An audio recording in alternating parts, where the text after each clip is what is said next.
Depression is the leading cause of disability in the world. In the United States, close to 10% of adults struggle with depression. But because it's a mental illness, it can be a lot harder to understand than, say, high cholesterol. One major source of confusion is the difference between having depression and just feeling depressed. Almost everyone feels down from time to time. Getting a bad grade, losing a job, having an argument, even a rainy day can bring on feelings of sadness. Sometimes there's no trigger at all. It just pops up out of the blue. Then circumstances change, and those sad feelings disappear. Clinical depression is different. It's a medical disorder, and it won't go away just because you want it to. It lingers for at least 2 consecutive weeks and significantly interferes with one's ability to work, play, or love.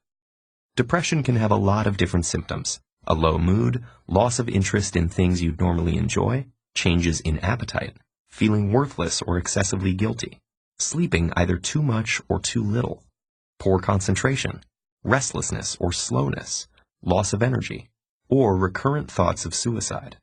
If you have at least 5 of those symptoms, according to psychiatric guidelines, you qualify for a diagnosis of depression. And it's not just behavioral symptoms. Depression has physical manifestations inside the brain. First of all, there are changes that could be seen with the naked eye and X-ray vision. These include smaller frontal lobes and hippocampal volumes.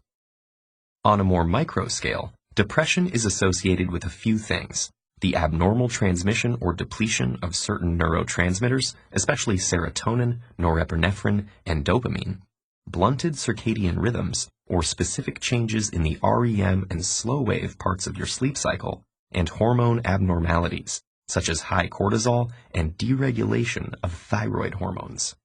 But neuroscientists still don't have a complete picture of what causes depression.